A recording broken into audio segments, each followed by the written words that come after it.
Okay, so 10 years ago, we had a pretty amazing game released by Naughty Dog on the PlayStation 4. Uncharted 4 was released. Amazing game. Unfortunately, I never really had time to play it. It was a difficult time for me at that I point. remember. John, you did play it, I did. and pretty awesome game. What do you think? Yeah, so I like this idea. We thought about this week after Will sort of put together a little website to sort of pull data on like 5, 10, whatever years ago on Digital Foundry. And it's like, wait, there's a lot of cool stuff that we've done. We've been around a long time. And sure enough, Uncharted 4 was one of the things. And I remember very specifically when that was about to arrive. Sony sent this out really early, like a month in advance. And unlike today, they actually sent a physical disc version. And you got it, but I was happening to visit the UK during that moment, right? And it was actually like Right. a physical book, like a journal that you page through, and in the back of the journal then was the game disc. So it was a really cool sort of like fun press package thing. So of course when I get home and played it, I was like that intro sequence in the boat is such a freaking cool way to start it. And just like that game, it's one of my favorite like sort of like cinematic action adventures like ever made. I still think it's just a phenomenally, it's one of the best things Naughty Dog's ever done. I think it's better than both Tlu games. uh and Wow. it's so much fun to play. And it's their mechanics, like mechanically, they struggled for a bit to really get the shooting mechanics down, but I think they really nailed it with Uncharted 4 in that you're very acrobatic, like you're all over the place and it's just fun. The amount of motion you have and the freedom you have to move around those environments makes it really really good. And I think just like the storytelling, the music, the visuals, really top tier. It really shows them at the top of their game. And it looks so good. Like I'm looking at footage of that chase sequence, the famous chase sequence they showed off at E3, Right. right? Mhm. That still looks so good that it stands toe to toe with anything today. I mean, in some ways, the footage of that running on PS5 at 60 FPS looks better than Bond that we were just looking at, right? Like Mhm. the level of detail is comparable, but there's just so much happening. The visual fidelity of all those objects, the physics, the speed, the post effects, the animation, it's just absurd. It was kind of like the height of the baked out era. And I don't mean that like in a drug related way. I mean it in terms of like uh lighting and such, where everything was sort of like handcrafted and baked to become exactly what they needed when they needed it, because it isn't a game that has things like dynamic time of day. It doesn't need to be like that. Like it's crafted to deliver a very specific vision from start to finish. And man, it really really holds up. And I had a lot of fun making that video back in the day. That was actually one of the first times I made a video in the style that I still like to do these days, sort of that like feature style. Like it's just fun to me. Like I enjoy making those and trying to present it in a fun way and like really focus on the stuff I think is cool, in addition to highlighting, performance stuff and whatnot. It was one of the first times I tried to move away from the original DF style of presentation, which was very much just nuts Mhm. and bolts. Like, here's the resolution, here's the frame rate. Because I could see at that point that we were getting past that. We were in the post resolution and frame rate era. Not completely, but during the PS3 era, that was way, way, way, way more important because frame rates and Yeah. resolutions were so much worse. And there was no good anti-aliasing solutions used on consoles for the most part. And so those pixel counts and whether the game could actually maintain a stable performance at all were very important, because spoiler, a lot of games couldn't. Wait, that's not a spoiler. We already know that. but but yeah, Uncharted, man. I spent like 2 solid weeks making that video. I remember walking around in the forest up near my house, just like plotting out what I wanted to say in the video while making it and really thinking about it. And there was just so much stuff in that game that felt really fresh. And it was the first time Naughty Dog tackled things like, full physically based rendering pipeline and a lot of the modern stuff that we have today.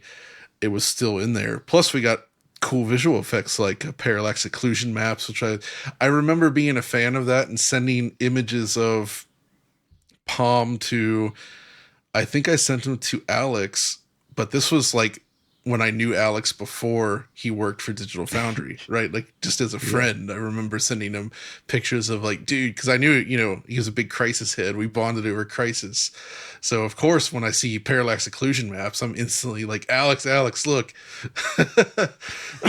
So not much has changed I, there.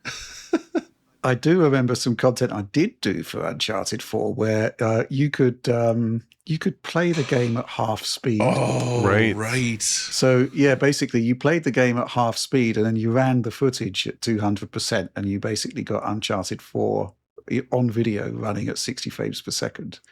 That was quite fun.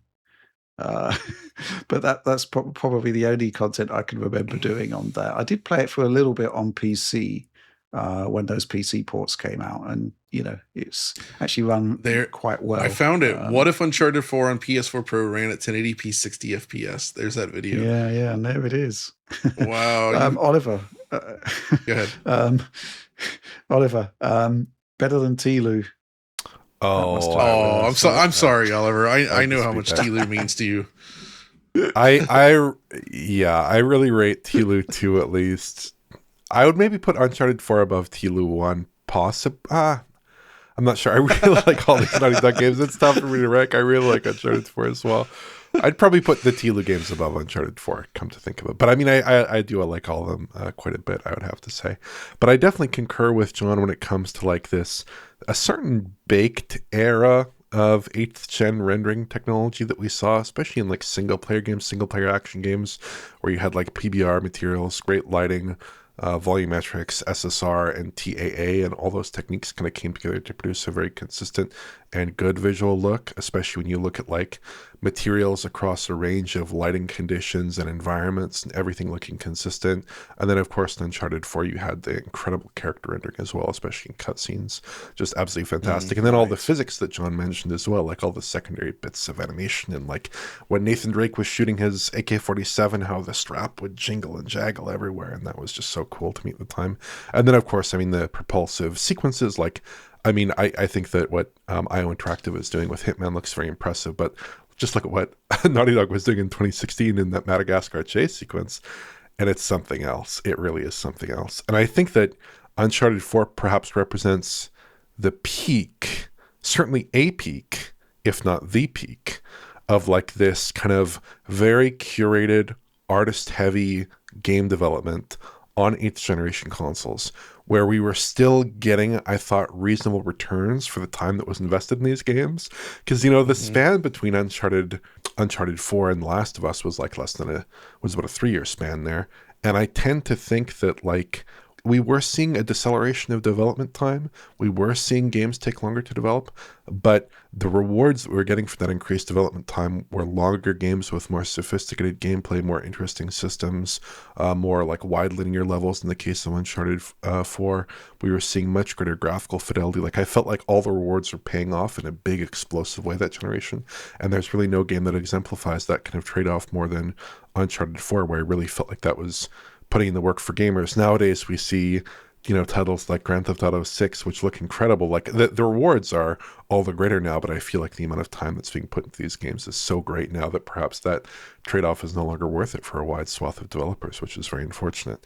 But yeah, I think Uncharted 4 is still a fantastic looking game. It compares very, very favorably to a lot of games today, and it represents like just an extraordinary level of artistry and just an incredible level of character-driven action that really arguably hasn't been surpassed since. I mean, there have been some games that have come close. Obviously, Uncharted: The Lost Legacy expanded out on kind of the wide linear sections in Uncharted 4 and delivered something quite good as well, but without the really explosive set-piece sequences that defined a lot of Uncharted 4's appeal, and without as many narrative sequences. I think there's probably a good case to be made that Uncharted 4 is really a singular game in terms of what it achieves, and in terms of the kinds of things that it was able to do on a 1.8 teraflop PlayStation 4 back in 2016 and 2013 era hardware. It's kind of unparalleled. Yeah, a couple of notes I've got on Uncharted generally. First of all, it's a game where I actually am okay watching the cutscenes. A lot of the time, cutscenes are kind of like almost feel like friction from stopping you from playing the game. But the genius of Uncharted has always been the way that the narrative continues from cutscenes into gameplay and vice versa. So you actually feel that it's much more, consistent. The whole experience is much more consistent. It all sort of comes together in that respect, and you actually care about the characters and the stuff that they're doing, and that the dialogue is great. The motion capture is pretty great. And it's to the point where I actually prefer Uncharted 2 over Uncharted 3 because I just think the story's better. I agree. Even though Uncharted 3 is doing amazing things from a technical perspective. Things that are just like astonishing. That whole ship sequence, for example, in Uncharted 3. It's just like you can't imagine a PlayStation 3 doing that, but there it is. Yeah. So, in terms of that overall package that Naughty Dog do, it really is quite remarkable. The second thing I wanted to talk about, John, just going back to when it was first revealed and they had that very, very short Nathan Drake sequence that was running at 60 frames per second, and the internet basically caught fire. And then there was development footage shown later on, which seemed to be attempting 60. It was running unlocked, but wasn't quite getting there. But they eventually shipped with 30, which was probably the right decision. Yeah, I mean, the multiplayer was 60, but the single player was 30. And with that really nice motion blur, I didn't mind it at the time. It was just having a stable 30 like that with such good post-processing, it felt super consistent.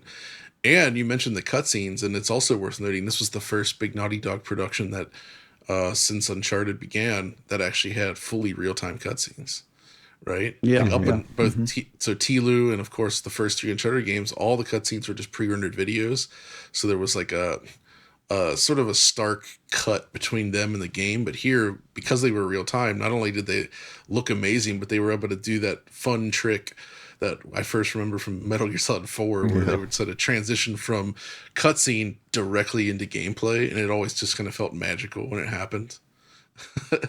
Yeah, amazing stuff. Yeah. There's also been some stories this week about the actual original version of Uncharted. I saw that, was helmed by Amy Hennig. Interesting stuff. There's a good video out about that.